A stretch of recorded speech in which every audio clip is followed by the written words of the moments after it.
Hey everybody, it's Mike Frieder here with On-Call Compliance Solutions, and I'm back with another compliance tip of the week. This week we're talking about CMMC Control MA-L2-3.7.3. .3.3.3, no, just kidding. Ensure equipment removed for off-site maintenance is sanitized of any CUI.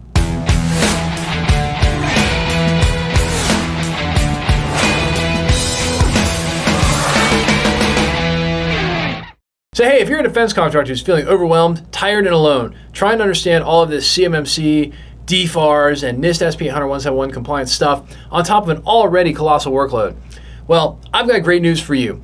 You found your home here at On-Call Compliance Solutions, where we can help you transform into your company's on-call compliance hero. Let's jump into it. Okay, so here's the deal. I've got no beef or issue with the Geek Squad, okay? I'm just gonna say that. I think those guys are cool. I even wear a blue shirt. It's not because of them. I had it first. They didn't even exist. It's the same shade. It's been for 20 plus years, all right? And all those other outsourced computer repair places. But listen, if you have the technical diagrams to a brand new piece of military equipment, you know who you are. Don't go take the computer with that CUI on it into a store for repair when it breaks. Bad. Don't do it. That's not okay. If for some reason you need to take a piece of equipment which contains CUI out of the building or send it off for repair, you must sanitize and clear off any CUI from that device before it leaves your control. We should write the words must, as I'm saying must. And then you write them again because I just said it like 3 times. That's what do they call that? An on prompt? An on prompt. I just made that word up. I don't really know what it is. But it's where you prompt and then, anyway, we're too low budget to have real editors. So instead, I just live edit what I want to happen in the video and then they know to do it because they, can you imagine having to edit these videos? I just let me take a pause. If you're really trying to get compliant right now, spare me 2 minutes for a second. Because can you imagine being an editor that has to listen to me for 110 controls plus the usual bunch of videos that we crank out here every week at On Call? I can't imagine being the poor guy, or for that matter, can you imagine actually we have a group of people, we have a team of people whose job is to listen to me talk about compliance. These poor people. These poor people. I want you know what? I'm sending my editing team some serious love. And you know what? If you love our videos, go to the comment section below and you should be like, hey, we love you editors. You guys are awesome. We love what you do. Show my editors some love because they have to listen to this garbage every day, all day. And then they have to listen to it live when I come in to record it. And it's whatever, man. You know what? We do it for you guys. We do it for you guys, our audience. You guys rock so hard. All right. We love our defense contractors. And honestly, all we want to do is keep you guys safe and secure. That's really what we do. And that's also why we're too poor to afford real editors. And I just tell them what to do while I'm shooting the video. No cuts. There's no cuts allowed. 0-second takes. All right. I'm going to go back on script now because I'm done. Hey, who does this?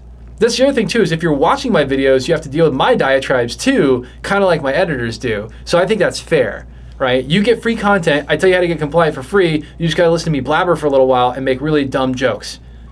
I think it's a fair deal.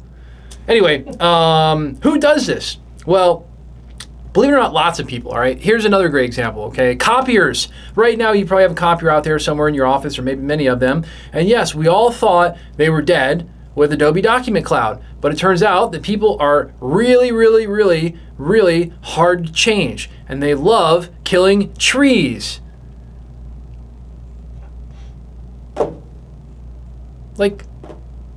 Anyway, look. Not gonna kid you, we got copiers here. There's a copier 15 feet from me, and I love it. That green button is so satisfying when you push it.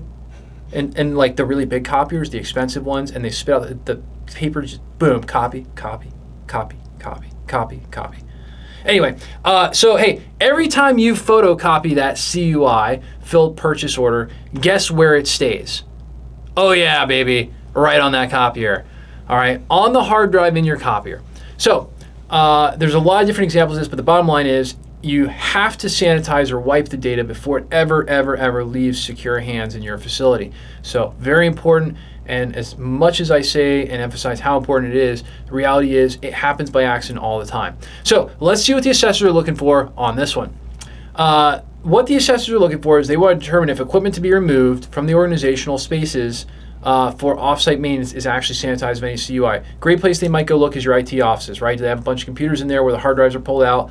Again, you're going to want to demonstrate this in person. If I was giving the answer, I would just say, hey, implemented, see the data destruction policy. In our case, we have an ability to have an actual written policy for it, so no big deal. We have a written policy, and we show it to the assessor. We walk them back to the IT office. We go, here you go. Here's our pile full of junk, and here's a stack of hard drives that we have not had a chance to sanitize yet. They have not left our secure facility, and they're in a locked IT room. Boom! I wound up actually finishing that okay. That was all right. That was a savable one.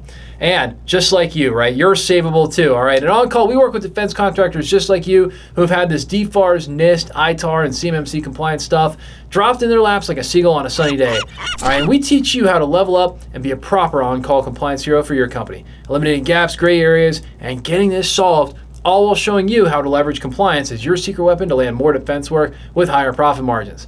Now that's what becoming an on-call compliance hero can do for you. If you're looking for more help getting compliant, our compliance experts are always on call for you. Visit cmmccompliancesecrets.com or check out the bio below for links to get help right now, not tomorrow, because you were supposed to be compliant back in 2017. You know, soon, you ever seen like old people? I don't really mean old people. I mean like people in their like 50s and they're going like 19 diggity 2. Like, soon, we're going to be like, this compliance thing was, you should have been compliant in 19 diggity 7. I think that's how that works. I don't know. If there's like a technical way I'm supposed to say 2017 but be cool like I was from the 90s, comment below. Hey, if you love our content we're putting out here for you, help us out with a big thumbs up on that like button, or even better, smash the subscribe button to get the latest compliance content as soon as our compliance nerds roll it out. Until next compliance tip, my friends, stay safe and secure out there, and hit us in the comments below to let us know what you'd like to know more about when it comes to information security and compliance. And I'll see you on the next one.